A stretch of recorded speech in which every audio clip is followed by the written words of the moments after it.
Welcome to the American Diversity Report podcast, where we interview diverse innovators and major change makers. I'm Deborah Levine, editor-in-chief of the American Diversity Report, and your host today, where we are going to interview a gentleman we should all know better. His name is Jack Myers, and he is, wait for it, the most well-known media ecologist, right, in the country. And that means that he does amazing things with the media for all of us to make it more diverse. So he has been recognized with the Excellence in Education Award, and he's also earned a George Foster Peabody Award for documentary filmmaking. We need to talk about that later. But he is also the founder, right, of the Media Village, which has recently held, right, an incredible Advancing Diversity Week in September, culminating with the 4th annual Advancing Diversity Hall of Honors induction experience and inaugural Gen Z Town Hall meeting. He's the author of 4 books on generational shift.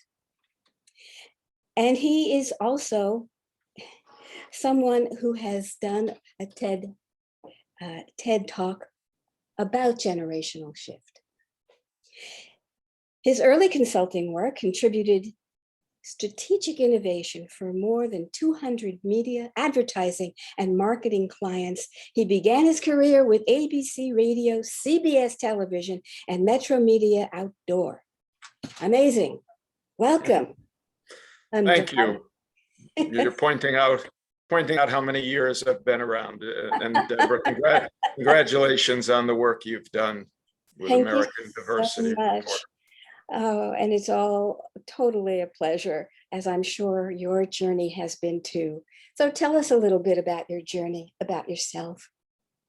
Well, the journey started out in upstate New York, Utica, New York, and it started out having my own experience being other. I was the only Jew in a school of about 1,600 students in a neighborhood that was heavily Italian Catholic, and I grew up sometimes, identifying more with certainly more with the good Italian food than I was with the potato pancakes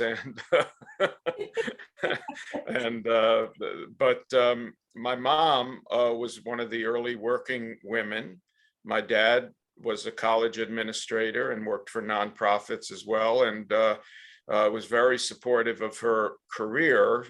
Both went to school nights, my dad on the GI Bill, and my mom working full-time, having 2 kids at home and going to school 2-3 nights a week, and ultimately getting her master's degree and having a long career as a civilian with the Air Force. She was a part in the 1950s or early 60s. She was invited to be a representative on Governor Rockefeller's first effort to focus on women and women in careers and women's rights. I can't say my mom was an activist or my dad was an activist, but they were incredible role models for me, and I carry a lot of their work, their effort, and their groundbreaking life into my own career, which has been focused on media and media ecology, how the media impacts on culture, society, business, how culture, society, business focus on media. And of course, that's been incredibly relevant in the last decade as we look at how media and politics and culture are intersecting. And that has led me to really understand the changing workforce and to study that changing workforce, starting with Gen Z before they were called Gen Z, when they were still young teens, and really seeking to understand who this workforce that would lead us into the future what they would become, and we're seeing that now as they're entering and becoming leaders. You know, the Gen Z kind of is right now kind of 18 to 26, so it's a small core, but very, very important uh, generation for the future. Yes, indeed. But I know what it's like to grow up as the only one. I was the only Jewish little girl on the island of Bermuda, and I never heard of a potato pancake. And one of the first things we did when we decided to move to New York is my dad took us to a delicatessen, of course, and we got, of course, a little arugula, a little Of course. bagels and lox, and Gefilte it's fish on Passover, of course. But you know, it's interesting because so much of the early work that we think back decades ago into post-World War II, we think of the European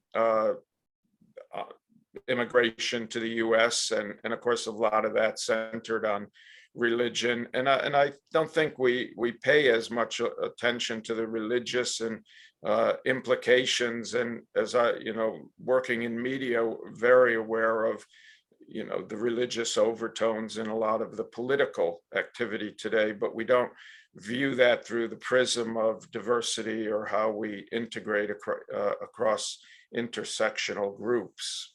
Today, it's heavily focused on gender, multicultural, and you know, now we're expanding that out to veterans and other categories.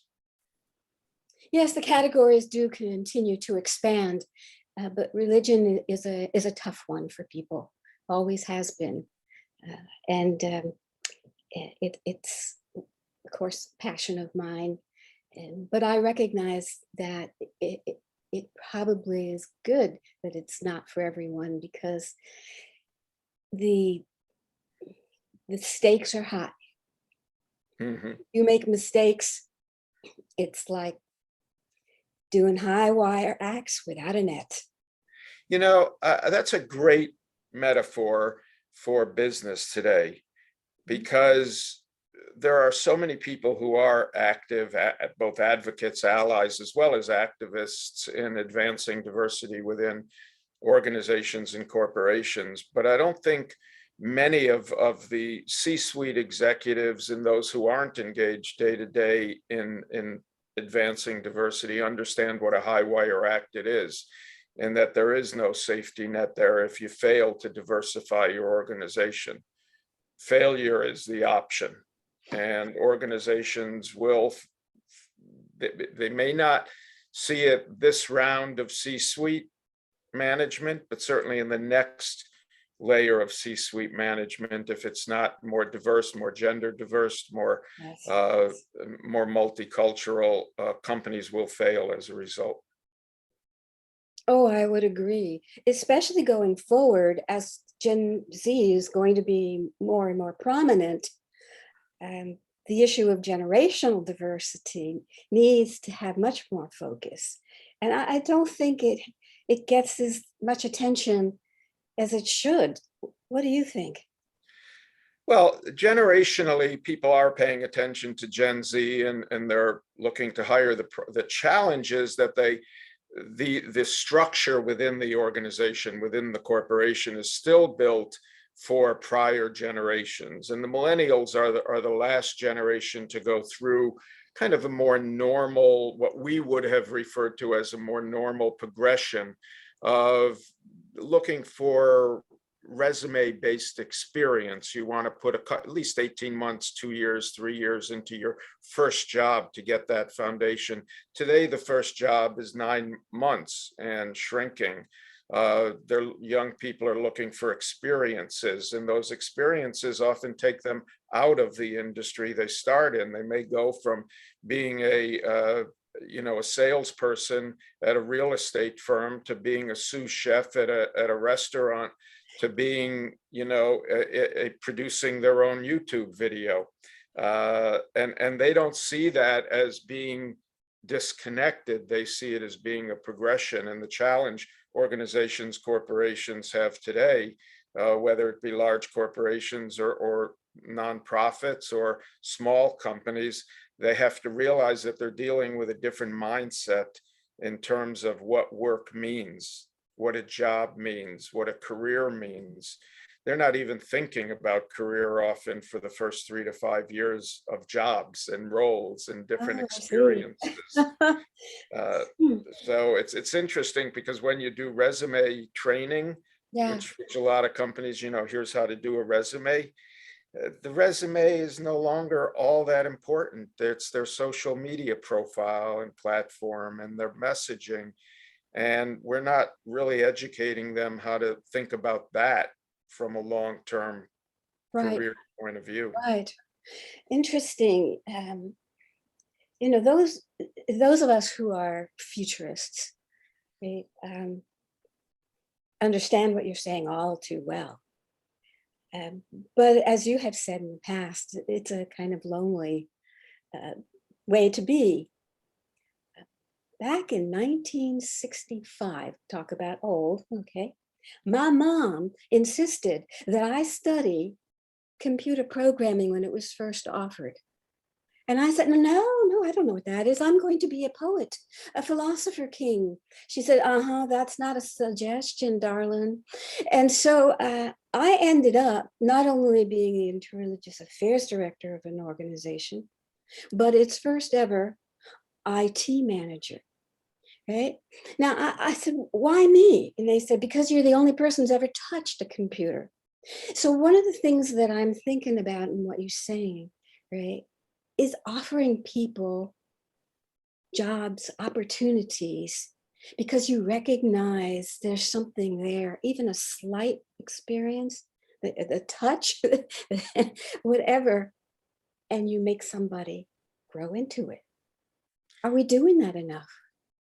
It's an interesting challenge for colleges and universities today, which tried to put people into uh, majors and minors. And increasingly, the most successful universities are recognizing that they need to change their internal financial structures to allow for intersectionality or multiple programs that offer you multiple opportunities across all of the schools or several of the schools.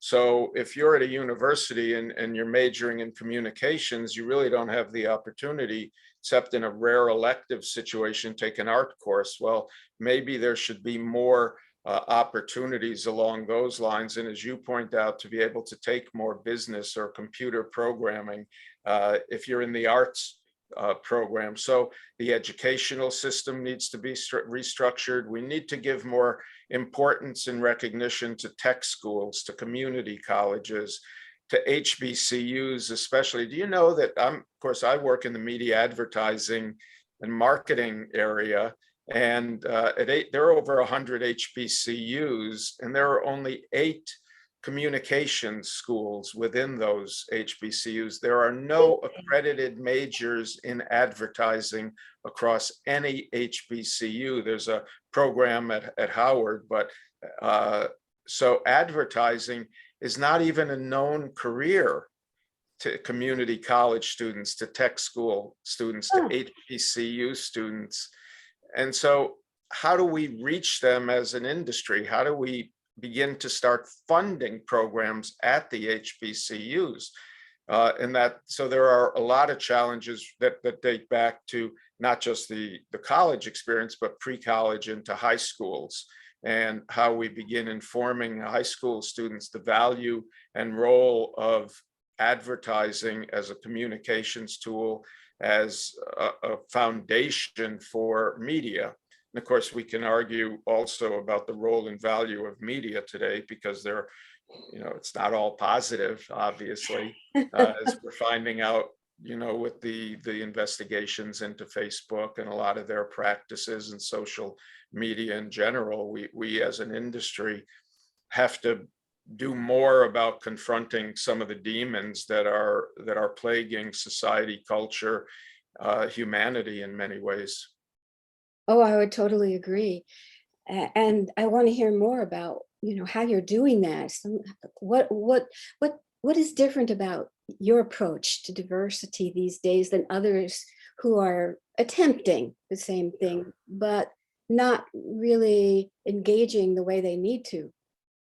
Well, Media Village is an amplification platform for media and advertising as an industry, not only internally to educate our, in case of media companies and agencies, clients, and but also educate and prepare your teams better, but also outreach into the community for talent development. So it's talent development, talent recruitment, talent retention.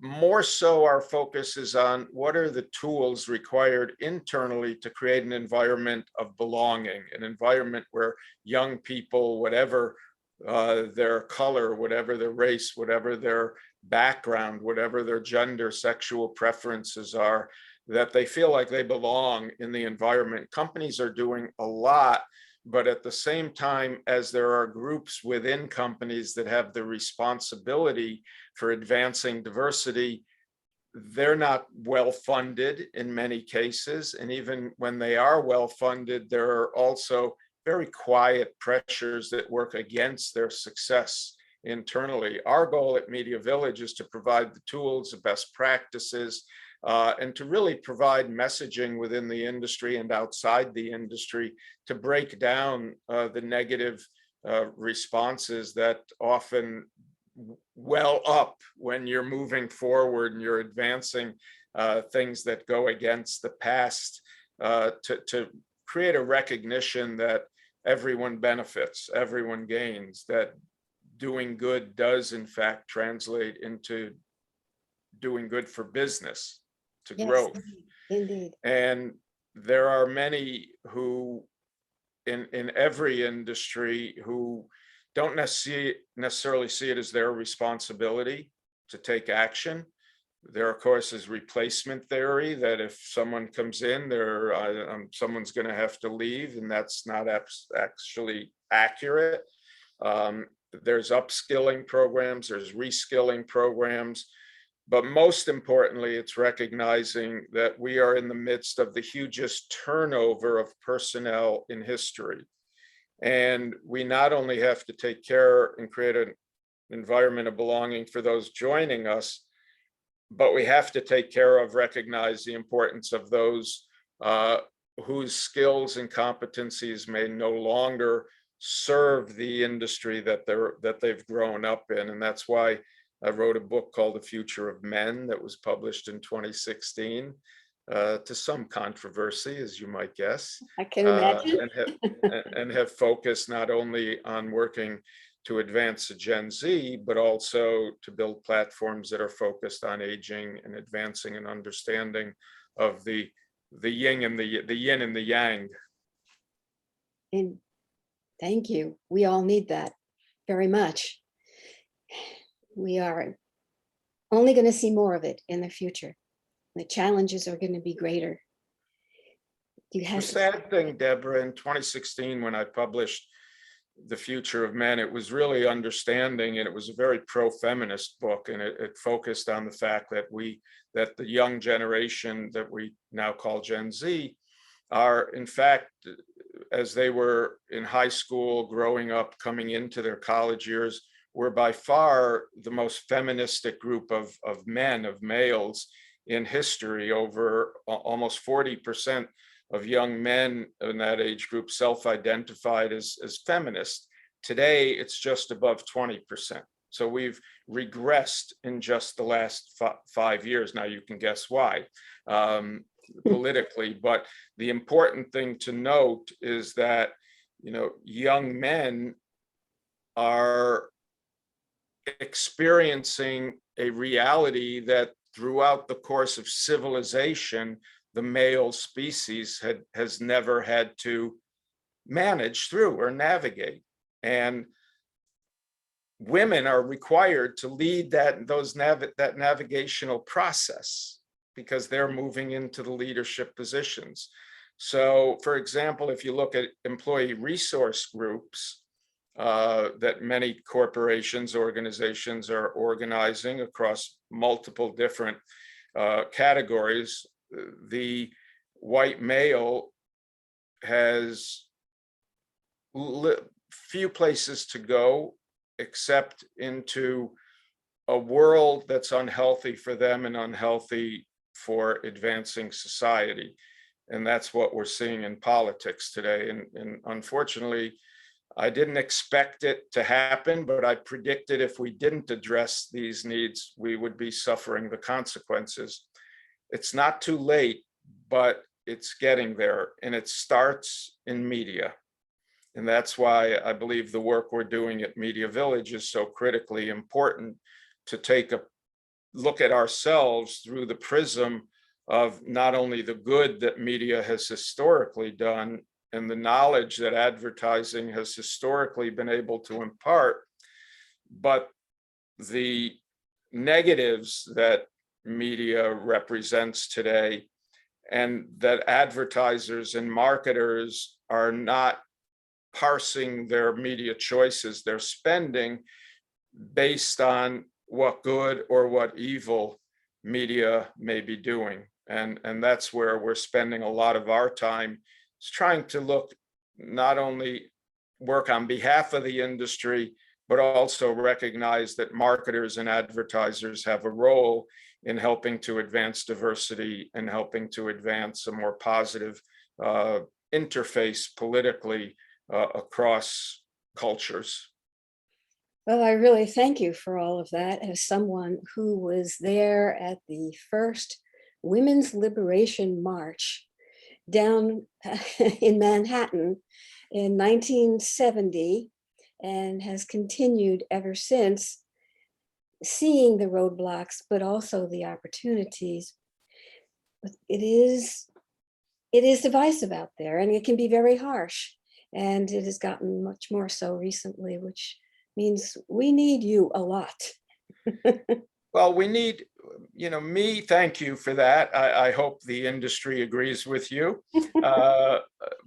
We are just a very small voice that is trying to speak with a loud megaphone or amplification voice out into the world, to recognize that media and advertising does have responsibility. It also offers enormous opportunities for young people, for veterans, for pretty much everyone to have a role and an opportunity to join the industry and to fulfill, not only gain experience, but to gain multiple types of experiences. There are extraordinary diversity of jobs available right now today in media and advertising that are unknown to all too many. So our primary focus is representing the industry's voice out to those communities, while we also speak truth to power within our own community.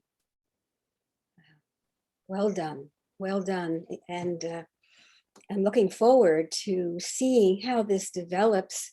And I'm hoping that you'll come back and share with us, right, how this is progressing, at some point in the not too distant future. So we can share notes about what is happening. It's a very difficult and divisive time, but as you say, there are so many possibilities and options also. And I want people to understand that they can go to your site and learn more, see more, engage. Absolutely, please do. Yes? MediaVillage.com, and we have a dedicated media advertising, marketing, entertainment search engine called meetingprep.com. Great. Is there anything else you'd like to add for our audience? Just thank you for that question. And we have coming up in the not too distant future an event for veterans, a career meetup. We're planning career meetups, bringing companies in the media and advertising industry out to HBCUs, out to community colleges. So any schools, any colleges, any organizations that are looking to connect more closely with media and advertising opportunities, please, they can reach out to me, jack@mediavillage.com. Wonderful. I'm going to encourage some of our local people to do just that, and bring you here to the Chattanooga area, and I'll take you out to a cup of coffee. I've been to a few cities in Tennessee, never to Chattanooga. Oh, well, it's time. We are an incredibly growing global hub these days. It's been an amazing experience to change, to see that change grow us, which means that maybe there's lots of opportunities for you, for Media Village, to be involved. And other cities that are been small and are growing, I hope you guys are paying attention. All right. Amen. Thank you for the opportunity to be here with you. And again, thank you for the great work you do with the American Diversity Report. Well, thank you for being with us today. Audience, thank you for joining us. We will close this session off now. We'll be back. And Jack, if you'll stay on a few minutes, we'll talk about Chattanooga and you coming here. So thank you all again. Here we go.